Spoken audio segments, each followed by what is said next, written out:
Yeah, the great people of Biafra, good morning, good afternoon, good evening, depending your location, wherever that you are listening from. Umi Igbo, akabụkwa m nwanne unu nwoke Ifeanyịchukwu Okorenteze. Ka m were Igbo wee kọwaa nke ala ụbọchị taa. Taata ọkwa 27th of August 2026. Ọ na-akpọtụla emetụ life and direct. Watch ebe very, very well. Onye ọbụla si from Uturu to Isikwatọ will understand this road very, very well. Ọkwa ọ na-ebe ọkwaje ntụlụ egbu isi unu, ọkwaje ntụlụ eme unu ihe na-eme unu. Don't worry. Akwa m na-ebe akwa anya ya saa mana anya achọghị ịsa. Please, if you are visiting my YouTube channel for the first time, subscribe with us and turn on your notification button. Hello Biafrans, welcome to Magnetic Jigs TV. Good morning, good afternoon, good evening, depending on your time zone, your location, and wherever you're watching us from. Today being the 28th day of August 2026, New Year Festival to each and every one of you guys out there listening to me. Yes, so today's news is about Gentle the Yahoo. We posted yesterday of Ihiala, where he was, that is Udene, where he was defending Gentle the Yahoo.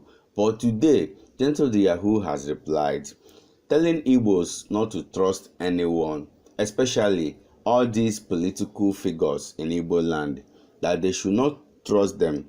He gave an example of exactly what is happening right now in some part of Abia State, yes, Isikwatọ, you know, all those Aziz. How Fulani herdsmen attacked a woman and her husband, and they injured the woman and carried the husband into the bush.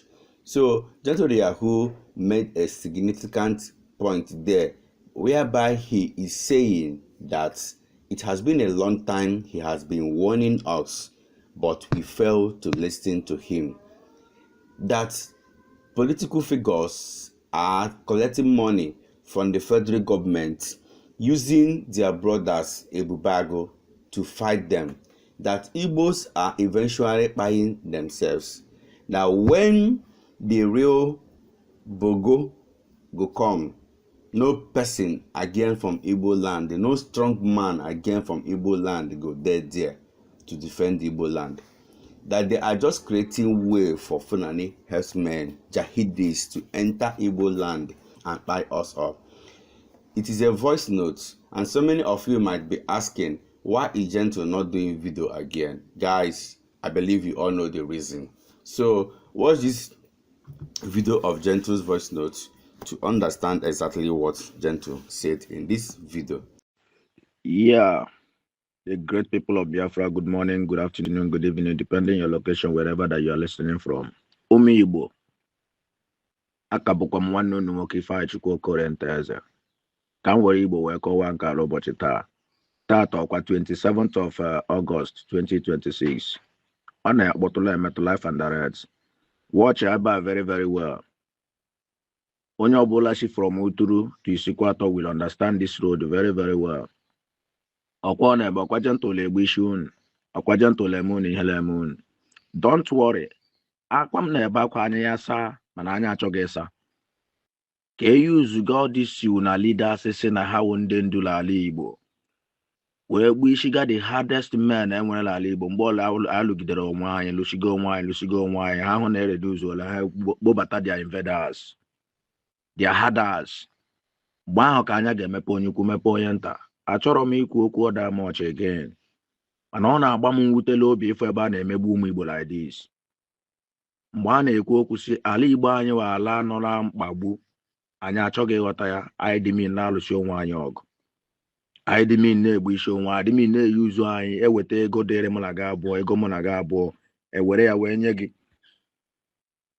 enyetụ gị little from it, i were na-achụ nwanne gị. Ọ Ifeanyịchukwu Okorenteze aka Gentle the Yahoo na-ekwu okwu a. Let no person say that this is not my voice. It's my voice today, 27th of August 2026. Listen to my voice, hear my voice clearly. Look at how Fulanis are invading our land. And all those evil ones, all those ones, ndị nke ahụ si na ha wụ ndị Fulani, Boko Haram, Fulani, Allah and Islamic, they are not talking about it. Anaghị ekwu maka ya. They are not saying anything about it. And these people are busy surrendering our areas. Their herders no more here. Then outside, their herders is still in the uniform. Fulani, non uniform. Non outside. All the whole streets, non libo. Ha juputara ya. Ha block all those areas. Ha block ebe men were kiss wepụta wee jee revenge ha. Ndị you know, ndị nke nọ n'ọhịa. They are blocking it. They are making ways. Ha na-make way for their herders. Anọkwa use our own people against their own people. Kemgbe ọ ga-eru anya mara ahịa. Nwa afọ Igbo isi na iwe ebube agụ, you are fighting against your people. Why can't you fight against these people? I am going to play this video. It's just a short one. Watch by yourself and confirm. Reason. Chechiche dịka nwa afọ Igbo nwere ara nne ya ọfụma. Chechiche dịka nwa afọ Igbo nwere ara nne ya ọfụma. Ka anyị kwụsị na ile megide onwe anyị. Ka anyị stop onye lakpagbu n'onwe anyị. Kpọọ n'obodo mana that na ndị achọga ka ha reduce our number. If we reduce our numbers by ourselves, they will now push down their herders, their invaders to come down. Nke kala emeketa ka woberela nke nọ n'iru m na-afụ. M na-ebe akwa ya leti mkpu ọwụrụ onye chere ige ntị. Udo nke nna m dịrị unu. Jiri anya gị watch ya ma gere. Mana wow. Na Fulani no kwa mego. Fulani na kwa mego now. Fulani no mago. This woman, I just robbed this woman now with dear. Let me show you dear here. How about a dear now with him? Why, Madam Akoya? How about a dear with him? Why work here? How can only more here now? Because there was a campus is squatter now. Campus is squatter. Because there, Abana can see Bavana. I say Abana Bavana. Never have bush like this woman, okay? And I told me it's not Bijay Hospital. So, Biafrans, now you can see the Nigerian army along Ohaji Road, they encountered an accident due to overspeeding. You know, if you look at this road ties now, this main road, it is very smooth and it is raining season. So we should apply caution while driving in a road like this, because if you're applying brake, your brake no go catch immediately. You no go catch immediately because water dey ground. Just see how people came for their rescue. Yes, you. Oh, but no. Before, what can not crash? Baba, the boring.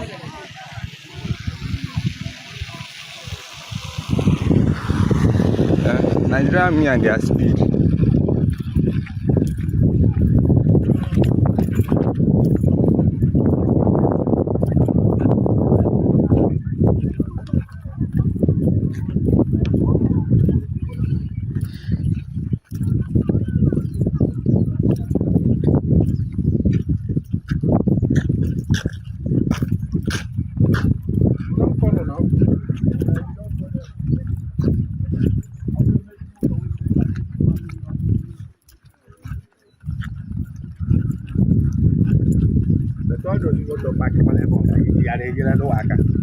Look at some drivers who are wiring gone. It's a light face.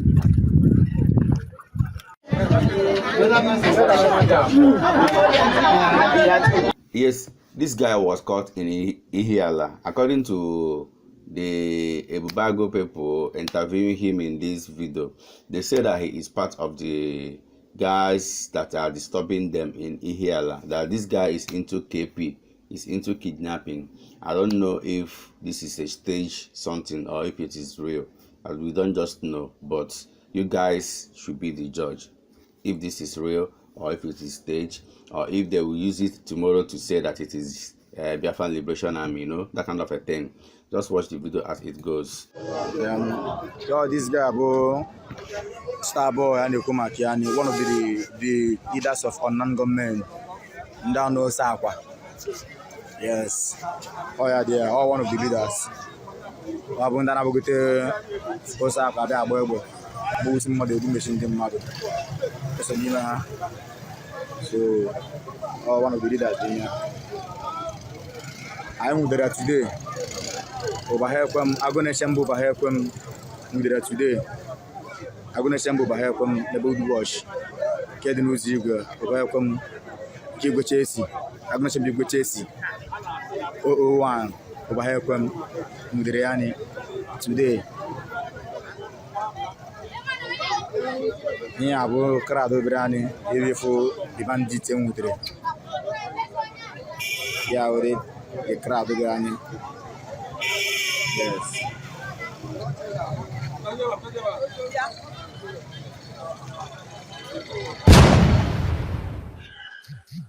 All right, I greet you all, my lovely fans and friends. Always Ikuku.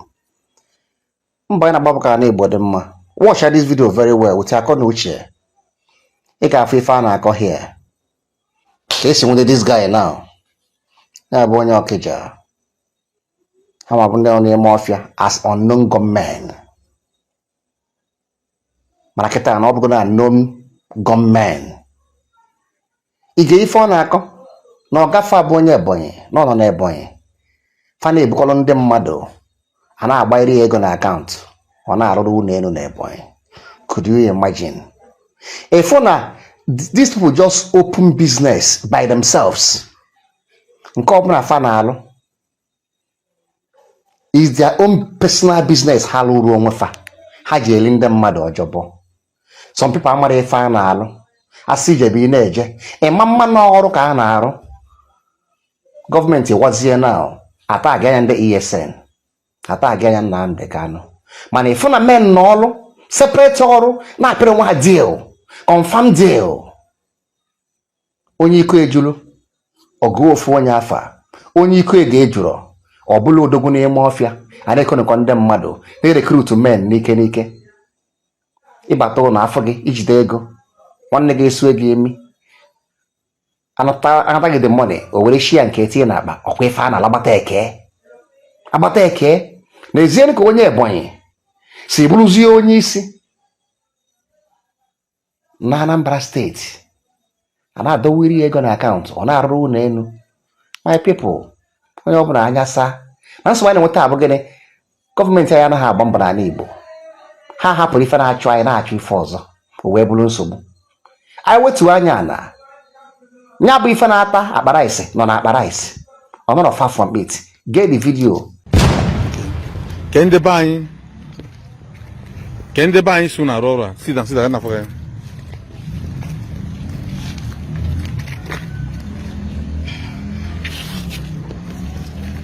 Stop, Bobo. Don't worry, I got oh, Ndohi Gaja Shindohi. You cooperate with us. I know Yaroko. We within the fraffle. So, Kende buying this Aurora. Ihiala, Okija. And that wafa. And the bice are all about Ihiala, Okija. Obiago. Onyebe. Oyuza. Isi zapo. Mano Kabia. Okay. Na Abada. Mano Kabia kwa bukwa. Mano Kabia. Okay. Na Stone. Chibeze. Okija. Okija. Okay. Bishop Boyimo State. Okay. One hand by Imo State. Yes.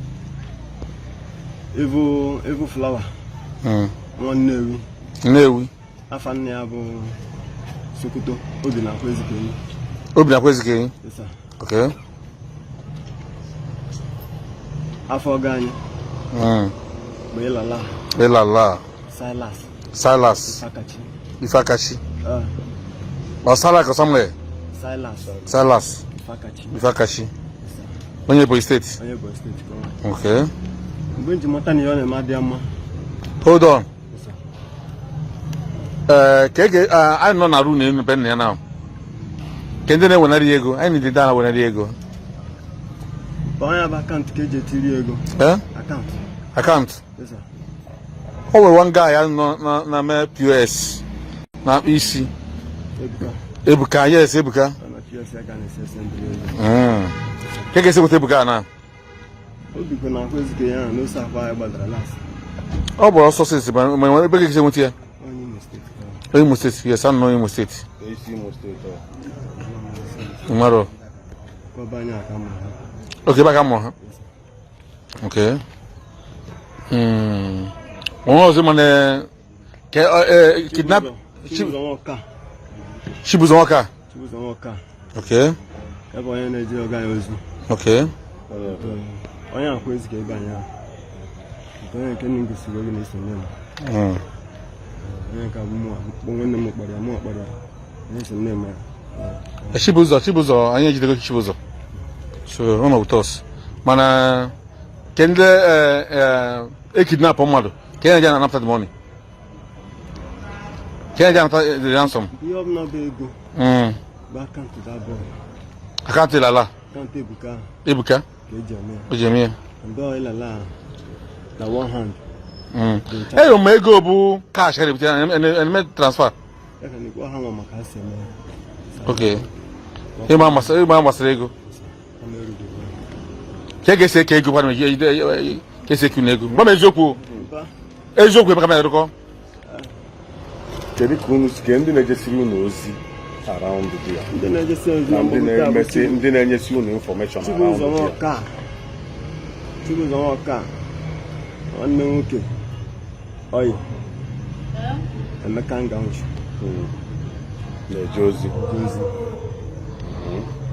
ebe a ga-esi onye ọzọ onye na Chibuzo Nwoka okay kedu outside ije ozi now ke ndị unu na-eyuzu wee nweta information akwa ha na-abụ nọ n'elu ha na-enye ha information ọsọsọ ha na-abụ nọ n'elu mbọbụ ụmụnne m ndị bụ ụmụnne m ọpapụ ụmụnne gị ma ndị ụba ekwe ma ndị ụba ekwe ma ndị ihe alọziri ma bụ informant site na-enye information ndị na-agwa unu nekwa ihe na-emenụ nekwa nke onye anyị eji ibute nekwa nke ọzọ ma ọ bụ na anyị na-abịa asị anyị na ndị information na ndị sekuriti ma ndị amị abịabịa o nwere onye nke ọzọ okwu akwa onye akwa anyị okay ka ihe onye nke ahụ na-eme onye ihe ọ na-eme kedu ihe ọ na-arụrụ unu onye sọsọ information ka ọ nwere ihe ọzọ ndị ma ọ bụ na-enye ya information ọ bụ na dị mfe alọta si nekwa na ya bụ esemokwu nke mmadụ ji ugbu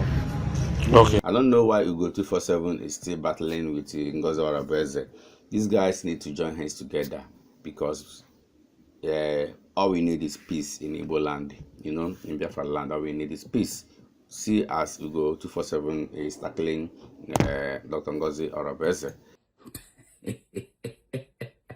You see, when you think you have seen it all, another thing will unfold. Now, this woman here, Ngozi Orabeze, with her ajo one in any advice, Diane. Did you hear what they just said? Listen to what they said. Listen, so that you will be able to digest what I'm about to say. Just listen. Yeah, very quickly, just like I put today, the lawyer must present Simon Ekpa, a finished court, as the Prime Minister of Biafra-related government in exile. That has not been done. So let me tell you all one thing. We are not going to beg anyone to recognize Biafra. We've met the condition. Emma, ndị Igbo si na agwa ofu onye fụrụ na ada aghọ karịa eke. So now, this woman is saying that the lawyer, Prime Minister Simon Ekpa's lawyer, should go back to court and they must reintroduce Simon Ekpa as the Prime Minister to Biafra-related Ngozi organization. Hey, Arrow. You see, when I told you that this woman and I here, nobody want to believe me. But I believe with all this now, you will know that she is not normal. With that amusu no yanakoko. They are not normal. Despite na hebugo mumadu too much. Obarandi haburu efe bago haisi. Obarandi haburu na abazi hara. You know, when I talk, people do not understand. This Biafra has gotten to a point that every time you do one day that your do go accumulate, do you. And when it do you, it cope. Look at the way Ngozi is behaving now, and look at the way she was behaving then. Are they the same thing? Is she normal now? This woman never, she don't even know anything about the legal fees or legal, anything about Simon Ekpa. She is not aware, she's not interested. She collected money for the legal people, donated it since 2025. More than 1 year ago. People donated money. This woman, don't worry until Simon Ekpa comes out. Many things will be on food. This woman, people, Biafrans, as you are looking at me, go and search. I will look for the these things and bring to. I will begin to come live this coming month, or at least I have 1 month holiday. I will come live. I will be coming live. This woman conducted donations for Biafrans to donate for Prime Minister Simon Ekpa's legal, and Biafrans did. Where did this woman take the money to? Nobody knows. Biafrans donated money for Biafran security upkeep. Where did she keep it? Only her with Diane know. Biafran, she said this whistle, when you blow whistle, the enemies will run away. Biafrans donated money. Where is the whistle? We don't know. Where is the money? Wave money. This woman has done enough and a lot with Diane, 2 of them. And let me tell you, the day Ijako Woifonya Lotara Irugo, a day will come when people will be going mad on social media, or when you will see people's picture that they have gone mad. You will not know what happened to them. What happened to them is the evil they gathered to heap on people's head and into people's life has gone back to them. Just look at the statement. Listen to it again before we go. And then, if you think I am right, if you think I am wrong, then let us meet in the comment section. Atwale. Our brother is talking about what the current restructuring that the Yoruba people are bringing to Nigeria. And this current restructuring is not favoring Igbos at all, because they are trying to disintegrate Igbos from South, you know, trying to create more tribalism. So many people have come up to counter that. Listen to the watch the accounts of people that have said something concerning that. A lot of things is happening in Nigeria as we speak. There is conference that is happening in Abuja, and there is a lot of videos coming out from Abuja as we speak. A lot of videos. It is not what I will be bringing here. You understand? Make I just try to watch this video to the end and try to depict something from this video. Nigeria is gone because the national conference that is happening in Abuja no go ahead. I go tell you why. See what happened in Lati, Finland, redeclaration that happened in Lati, Finland on 29th November 2024. That is the effect. The effect is what you are seeing in Abuja. Because Nigeria tried everything humanly possible to disrupt and stop that redeclaration that happened in Lati, Finland on 29th November 2024. But they could not. After the redeclaration of Biafra, those who then planted to stop that redeclaration still pushed hard and tried harder to make sure that Biafrans did not regard that redeclaration that day. But guess what? Something happened. Something happened. Biafrans keep sticking on that redeclaration and that document that was produced that day on 29th November 2024. Guess what? Now, after the redeclaration, Biafrans, United States of Biafra, now form the government, begin to do a lot of things, begin to do wonders. Some of you don't know what they happen. Begin to do wonders. Now, Nigeria have seen that Simon Ekpa, they no hold. Mazenam they can, they no hold. Now, they know that Biafra now have a government and they don't want to divide Nigeria. Guess what?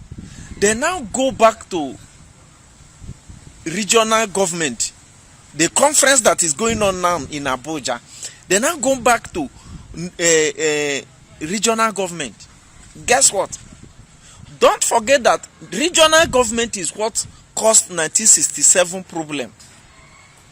Ask yourself, why did they now go back to regional government? Because they know that Biafra is gone. They know. Now they want to form a restructuring. But where God punished them is that restructuring, they are holding the conference now in Abuja.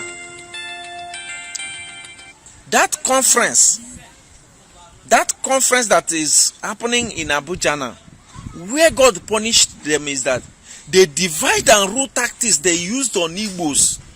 That divide and rule tactics they have been using on Igbos since. They don't want it to let go. They still want to cut so many places out from Igbo land. That is where Igbo said never. It will not happen. So Igbos said Igbo juraju junyanya that will not happen, because what they are dragging is that oil. You understand? What they are dragging is that oil. Now that oil now they want to shift it to Ijo region, since they know that River State cannot have their own region. You understand? They are pushing very hard to push it to Ijo, or make rivers get their own region. But the problem is that river cannot have their own region because they are too small to be a region. Igbos said never. It will not happen. So now some of the things where they happen to in Abuja now. Please don't forget to like, comment, and share this video massively. I just they tell you some things. Don't worry, I will bring a lot of videos. I will just pick some videos to bring to you here. Don't forget to like, comment, and share, and follow this page. Thank you and God bless you. Have you seen the reason why they have been delaying Nnamdi Kanu? They have been delaying Simon Ekpa. Now they have gathered the Ohanese and Igbo people, and they say they brought them to a conference in Abuja for a confab for regional government, forcing them there, giving them mandates to make an agreement in the meeting before all of them will vacate and go back to their states, to give them a feedback, to preside and have an agreement for a regional government under one Nigeria. The same thing they did to Nnamdi Kanu, Nnamdi Azikiwe. They want to repeat it again, that after all, that you people, the Igbos, that it was you that accepted one Nigeria. Ohanese and Igbo should be very careful and understand that nonsense they are doing there, that we the Igbo youths, we don't accept it. Biafra is a redeclared nation, and in no circumstance should Ohanese and Igbo accept that nonsense they call regional government this time.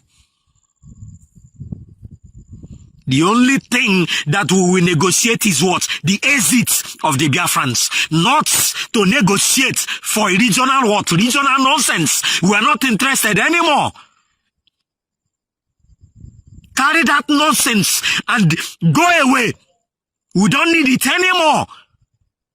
Britain is wicked. We do not need them anymore. Nigerian government is wicked. We do not need them anymore. So Hanese should be very careful and know that we do not stand with them. If anybody stands with them, I do not stand with them. And the rest of the Igbo youths, we do not stand with them because they have done so much evil to us. We can no longer mingle with them anymore. We cannot cohabit with them anymore. Nonso Nkwa here in this video is talking about some land in Imo State. Their land is rich in mineral resources, yet government is taking a percentage from the oil company without compensating the community that thing comes from. Is this fair? That's exactly what Nonso Nkwa is saying in this video. They go the oil companies in the community. Can be done with the report on the successful outcome of the Roundtable Peace Talk held on 9th February 2026. Here was the report of the Roundtable Peace Talk. That peace talk was centered on certain things, especially here Basara Onyedebelo, Mr. Austin Onyedebelo, Chief Augustine Onyedebelo, Wokwa Onye Nokwa Shikwa from that community. Mabrokwa chairman of that community. And you know what the problem? That then when a 3% derivation, then when a 13% derivation mana state government hijack the 13% derivation. Then because of that, and I could see 3% of actual annual operating expenditure. Each host community. You know, in on a PIT. Petroleum Industrial Law. PIA. Here, the law that Buhari signed into law 2021. Buhari signed this PIA into law. How to protect the host communities. Each community question with 3% of mana ne guputa. Ebe government will 30%. But 3% here, ega ne direct. And I gaya direct to the coffers of the community. About 100 million. About 100 million every year. 100 million every year. So, suddenly, according to the community, the chairman, that is Mr. Austin Onyedebelo, allegedly came and told them that na high were allowed to do skill acquisition with the money. I said, okay, skill acquisition, no problem. Garaje with that decision. No so bad draw. Then Kese Baga see the skill acquisition.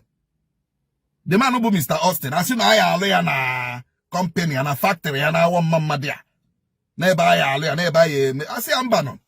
Because according to this law that I am holding here, this is the law. This is the PIA law. This is the PIA law. This is the PIA law. According to this law, you cannot erect such thing in a private land or private property. Or anything for that community go on a communal land, a community land. That is according to this law here. Then obukwa no nya ahu chozia ije ania ruo ihe ahu na handi obodo. Oya transfer that land, the private land, to the community in writing. That is what the law says. So, mbe abira na eme ha nde yutu aju na manria na nke this man bo Onyedebelo na agaharia na nke he went and wrote a petition against some of the youths.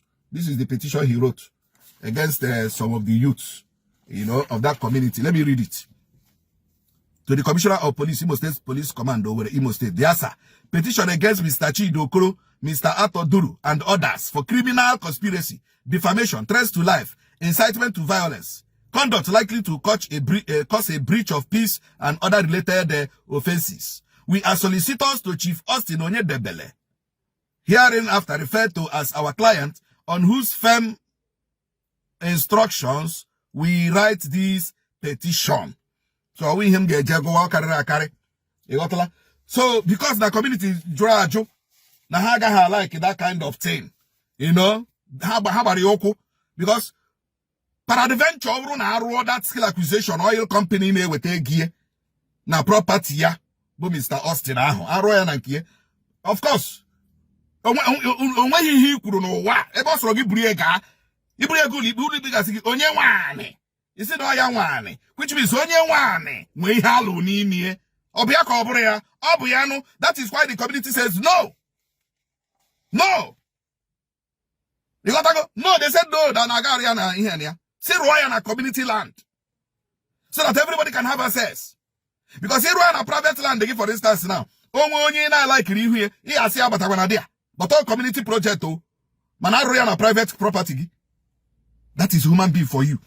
Now, all these things continued until this round table discussion, you know, on 9th February 2026. Now this roundtable discussion, biara. This one, biara na July. This is, I think, August. Is it August 2025 or what? August, yes. That is in August. But to come in February, which means this one came before this one. Now look at this very well. The report on the successful outcome of the roundtable peace talk held on 9th February 2026. Parties in attendance. The meeting brought together the following stakeholders: representatives of the people of Umuobochi village, representatives of Umuobochi Youth Association, Chief Augustine Onyedebelo, legal representatives and community observers. This peace talk. And the name of peace talk, there is a mutual agreement. There is a mutual agreement, commitment to community unity, leadership reconciliation, framework for future engagement, significance of the outcome. Now, all these things, Akoronga, Mbe Agasere na KCP, the Austin no we see the air wepalaka. You know, near wepalaka, ni other was interested. This and that, other was interested. But Ekuchakwa Hekuru, Alakwa, he will continue where he started. Now, until the community are now bagara. The community are now bagara. Nobody ongazi. Epucheoku alote me hozo. Agani commissioner of police kucha alota eme hozo. Now, isn't it weplaka? But alota game akwaka. You know, all these things are keep happening in this community. Now, another here notice of intention to commence arbitration. This is it, and this is from AO Amagula and Co. That's the legal representative of the youth, Woka. And the other documents that I have here, you know, Now, recently, one of the guys, now like him again in the community. Area police. Boss the only develop area police. Ebriega Tiger Base where he spent like 4 days. You know, after Kande Bubagu Buruchari, about 1 month maybe, you know, like a day or 2. She say Bubagu Buri Tiger Base, you know, 4 days or 5 days. You know. Now, Ane Kuzina got caught. This is the notice of arraignment. The young man. Ole crime with the young man. No, Sioga. There is a law called PIA law of 2021, Nigeria Petroleum Industry Act of 2021. Gilanya this law. Let me read it. Funding.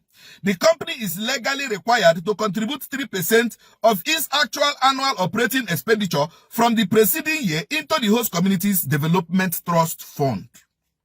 Host communities development trust fund. Governance. The trust is managed by a board of trustees, a management committee, and advisory committee. While the company sets up the trust, the members are often drawn from the community to ensure local representation. But in this aspect now, Umuobochi village, There is no representative except this man. Except this same man, Sosiama. And one representative, and one committee.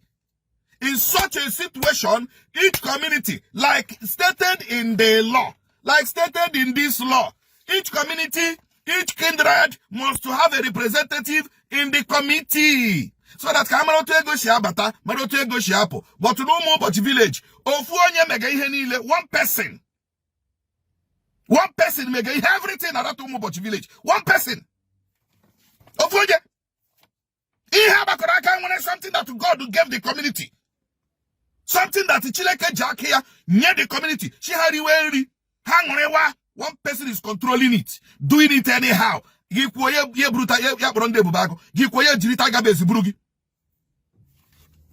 And this same man now, Isobadek chairman, this same man from Umu Bocha, villager, oh, we are Isobadek chairman. Oh, now Isobadek chairman, oh, we are when you charge of 30% derivation fund, Nimo State, as Isobadek chairman. Now, 3% in that community, host community, or when the community are other communities, which is Ikeha, Ufada roll Ahia, Ufada roll this maternity, Ufada roll also. But on Webe Harrow, no more but village. On Webe Harrow, no more but village. Now one mama. Yet we have a law. Yet we have a law. Now, allocation of funds. The law dictates exactly how the 3% contribution must be spent to ensure both immediate and long-term development. Now listen, according to the law, 75% capital fund for infrastructure and developmental projects. Example, schools, hospital, roads. On when I cannot know more about village. Mba. On when can't you go 3% derivation now? Or you company now more about Mba. Now the law says again, 20%, that is the reserve fund invested for the community's future financial stability. Oh, when on your mama, when I reserve no more but village. Mba. The law says 5% administrative for the running cost of this trust itself. Oh, when can't no more but no. I told me because we are already on 11th minute of this talk. But we keep happening on Ihemega no more but village until the right thing is done. We will keep happening on Ihemega no more but village. Now one mama. And are you producing community? Are you producing village? We keep happening on it. I just say, what is happening there? According to the report, the youth, village with no law with the foundation, and we are following up this matter. If you caught JJ, we will follow up on the matter. Ayaga caught so no more but village. Then I'm here again no more but village. Share this video. Share this video. Share this video. So that can do more but village man exactly. Ihemege go ha. So that you know when you jegunu na moro nyunu ga ba ha jegunu. Enough is enough. Thank you, Biafrans. Thank you, everyone watching this video. Remember to subscribe with us, Magnetic Jigs TV, for we remain the best. Let us interact in our comment section. We all love you. Bye.